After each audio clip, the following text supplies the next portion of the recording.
অবশেষে মুক্তি পাচ্ছে শাকিব খানের বহু আলোচিত সিনেমা দরদ। বাংলাদেশ ভারতের যৌথ প্রযোজনার দরদ সিনেমার গল্প সাইকো থ্রিলার ধাঁচের। এতে শাকিব খানের সঙ্গে জুটি বেঁধেছেন বলিউডের সোনাল চৌহান। সিনেমার শুটিং হয়েছে ভারতের বারাণসী ও এলাহাবাদে। শাকিব ও সোনাল ছাড়াও এই সিনেমায় অভিনয় করেছেন কলকাতার পায়েল সরকার, বিশ্বজিৎ চক্রবর্তী, রাজেশ শর্মা, রাহুল দেব, আলোক জৈন অনেকেই। কোরবানির ঈদে দরদ সিনেমার টিজার প্রকাশ পায়। সেখানে শাকিবের সঙ্গে দেখা মেলে 2 রেপে। 1.5 মিনিটের ওই টিজারে শাকিব কখনো একজন নিরিবিলি স্বভাবের তরুণ, আবার কখনো খুনে রূপে হাজির হয়েছেন। আগের ঘোষণা অনুযায়ী সেপ্টেম্বরে প্রেক্ষাগৃহে মুক্তির প্রস্তুতি নিচ্ছে অনন্য মামুন পরিচালিত দরদ সিনেমাটি।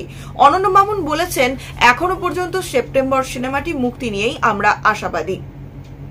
বিভিন্ন দেশে সেন্সর প্রক্রিয়া শুরু হয়ে গেছে। যেহেতু দেশের পরিস্থিতি কিছুটা ঠিক হচ্ছে, তাই মুক্তি পেছানো নিয়ে এখনো সেভাবে ভাবিনি। তবে দুশ্চিন্তা এড়াতে পারছেন না এই নির্মাতা। বলেন, মুক্তি নিয়ে একটা চিন্তা তো কাজ করছেই। যেহেতু দেশ সংস্কারের কাজ চলছে, এত বড় একটা বিষয় মাথায় রেখেই কাজ এগোতে হচ্ছে। দরদ সিনেমার জন্য সবাই অপেক্ষায় রয়েছেন। আমি কলকাতায় আছি, দেশে ফিরে সিনেমার প্রচারে যাব। তারপরও যদি পরিস্থিতি অনুকূলে না থাকে, তাহলে সবার সঙ্গে আলোচনা করে মুক্তির বিষয়ে একটি সিদ্ধান্ত নেওয়া যাবে। তবে সেপ্টেম্বরে মুক্তির বিষয়ে আমরা এখনো স্থির। প্রিয় দর্শক, শাকিব খানের দরদ এই সিনেমাটি কেমন হবে বলে আপনি মনে করছেন এবং শাকিবের সাথে সোনাল চৌহানকে কেমন লাগবে তা জানিয়ে অবশ্যই কমেন্ট করুন আপনার মূল্যবান মন্তব্য। অন্যদিকে হত্যা মামলার আসামি হলেন সাবেক সাংসদ সদস্য এবং চিত্রনায়ক ফেরদৌস। জাতীয় চলচ্চিত্র পুরস্কার প্রাপ্ত অভিনেতা ও ঢাকা 10 আসনের সাবেক সদস্য ফেরদৌস আহমেদের বিরুদ্ধে হত্যা মামলা হয়েছে। বৃহস্পতিবার রাতে রাজধানীর আদাবর থানায় মামলাটি দায়ের করা হয়। বিষয়টি নিশ্চিত করেছেন আদাবর থানার পরিদর্শক মোহাম্মদ নজরুল ইসলাম।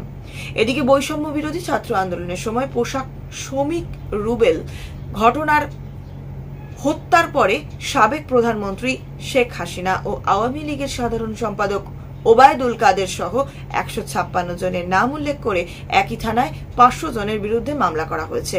দ্বাদশ জাতীয় সংসদ নির্বাচনে ঢাকা 10 আসন থেকে আওয়ামী লীগের নৌকা প্রতীকে নির্বাচন করে জয়লাভ করেন চিত্রনায়ক ফেরদৌস। কোটা সংস্কার আন্দোলনে ছাত্র জনতার তোপের মুখে 5ই আগস্ট পদত্যাগ করে দেশ ছাড়েন শেখ হাসিনা। পরে দ্বাদশ জাতীয় সংসদে বিলুপ্ত ঘোষণা করা হয়।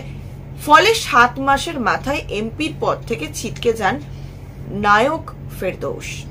শেখ হাসিনার দেশত্যাগের খবরের পর সরকারের অনেক মন্ত্রী এবং এমপিরাও দেশ ছাড়েন।